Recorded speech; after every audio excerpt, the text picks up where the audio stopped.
Friend, কেমন আছো তোমরা সবাই? আশা করি ভালোই আছো। আজকের ভিডিওটা একটু অন্যরকম হতে চলেছে। স্কিপ না করে পুরো ভিডিওটা দেখার অনুরোধ রইল। আমরা তো গিয়েছিলাম সীমাচলম, ওই দিন ভিডিওতে দেখেছো তোমরা সবাই। আর আমি ভিডিওতে বলেছিলাম যে সীমাচলম যাওয়ার রাস্তাটা খুবই সুন্দর, একদম পাহাড়ের ওপরে মন্দিরটা। কে কে দেখতে চাও জানাও, অবশ্যই আমি রাস্তার একটা ভিডিও করে দেখাবো। তো তার মধ্যে থেকে আমার একজন ভাই কমেন্ট করেছিল যে রাস্তার ভিডিওটা দেখবে, তার জন্য আমি আজকে এই ভিডিওটা দিচ্ছি।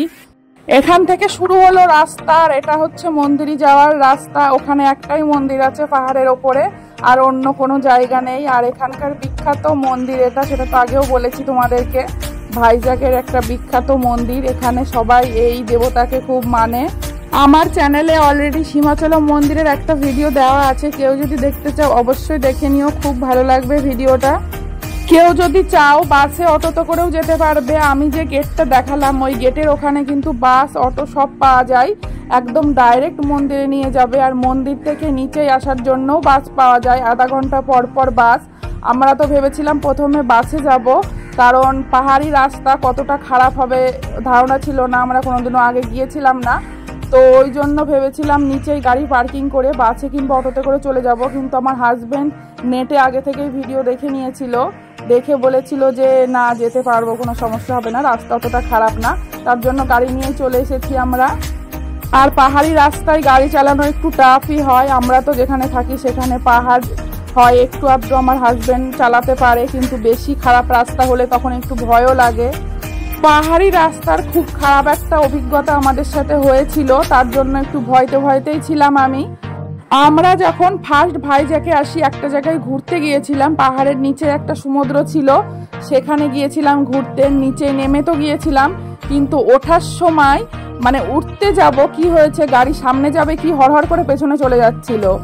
আর তখন আমরা বাইক নিয়ে গিয়েছিলাম, বাইকটা অনেকটা পেছনে নেমে এসেছিল, আসার পরে কাত হয়ে পড়ে গেছিল। আর আমার হাজব্যান্ডের পায়ে অনেকটা চোট লেগেছিল, অনেক দিন লেগেছিল আমার হাজব্যান্ডের পা ঠিক হতে। আর সব থেকে ভালো ব্যাপার, আমাদের বাবুর কিছু হয়নি, আর সাথে আমারও তেমন কিছু হয়েছিল না। কিন্তু আমি প্রচণ্ড ভয় পেয়ে গিয়েছিলাম, ভয়তে প্রায় 10-15 মিনিট আমি মুখ দিয়ে কথাই বলতে পারিনি, এতটা ভয় পেয়েছিলাম। 10-15 মিনিট চুপচাপ দাঁড়িয়েছিলাম, মুখ দিয়ে কোনো কথাই বেরোয়নি আমার। সেই থেকে একটা ভয় হয়েই আছে। দেখো রাস্তাটা কত সুন্দর, একদম পাহাড়ের ওপরে, আর পাহাড়গুলো দেখো কত সুন্দর লাগছে। ভাইজাগ মানেই কিন্তু চারিদিকে পাহাড় আর পাহাড়। আমরা যেখানে থাকি আমরা পাহাড়ের টপে থাকি, আর সমুদ্র তো আছেই ভাইজাগে, চারিদিকে সমুদ্র আর পাহাড়।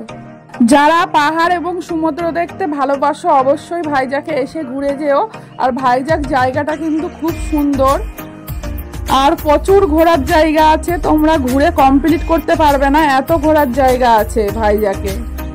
সামনের পাহাড়টা দেখো কত সুন্দর লাগছে, জাস্ট অসাধারণ লাগছে। আর সামনে দিয়ে দেখতেই পাচ্ছ বাস যাচ্ছে, এখানে কিন্তু লোকাল বাস চলে, যাওয়া আসা নিয়ে কোনো সমস্যা নেই। মন্দিরে অল টাইম এখানে বাস পেয়ে যাবে।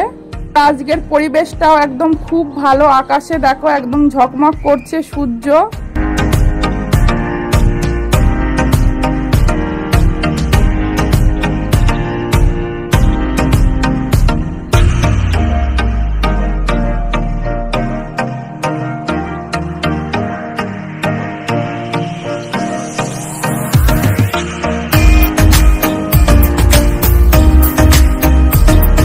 পাহাড়ের ওপরে কিন্তু শুধু একটা মন্দিরই আছে, আর কিছু নেই। যারা কিন্তু এই রাস্তা দিয়ে যাচ্ছে এখন সবাই কিন্তু ওই মন্দিরেই যাচ্ছে।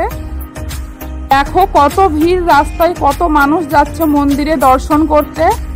অলরেডি অনেক মানুষ দেখো ফিরেও আসছে মন্দির থেকে।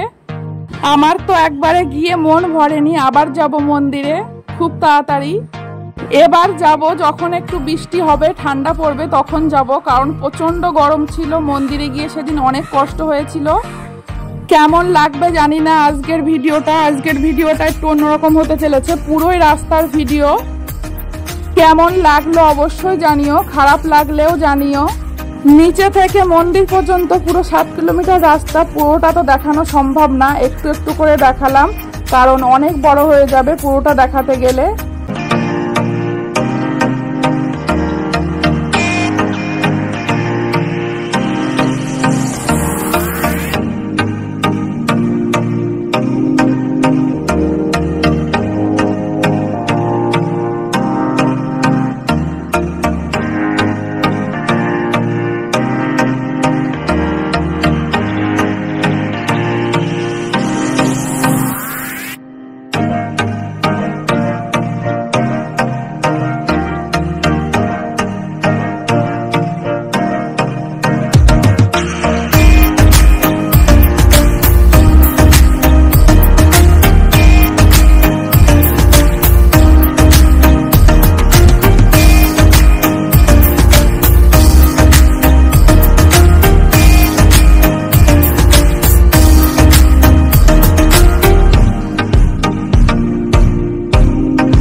দেখো কত ভিড় মন্দিরে, অনেক লোক, অনেক মানুষ আছে ঠাকুর দর্শন করতে। আর পার্কিং দেখলে বুঝতে পারবে, পার্কিং এ প্রচুর ভিড় ছিল, আর অনেক জায়গা নিয়ে পার্কিং করা। আর দেখতেই পাচ্ছ সামনে বাস চলছে, কতগুলো বাস চলছে একসাথে। যাওয়া আসা নিয়ে কোনো সমস্যা হবে না। ভাইজাকে কিন্তু সব জায়গায় বাসই বেশি চলে, ট্রেন আমি দেখিনি আজ পর্যন্ত লোকাল ট্রেন চলতে। আমাদের ওখানে যেরকম ট্রেনের ব্যবস্থাটা খুব ভালো, কিন্তু এখানে ট্রেনের কোনো ব্যবস্থা নেই লোকাল ট্রেনের। দেখো কত ভিড়, প্রচুর ভিড় হয় মন্দিরে, মন্দিরের ভেতরে প্রচুর ভিড় হয়েছিল, অনেক বড় লাইন হয়েছিল। সবটাই তো শেয়ার করেছিলাম আগের ভিডিওটাতে, কেউ যদি দেখতে চাও অবশ্যই দেখে নিও। আর একবার বলে দিলাম, এই যে এটা হচ্ছে মেন মন্দির। আগের ভিডিওতে তো দেখিয়েছি, কিন্তু এই ভিডিওতেও একটু দেখিয়ে দিলাম, কারণ এটা হচ্ছে মন্দিরের রাস্তা, মন্দির তো একটু দেখাতেই হবে।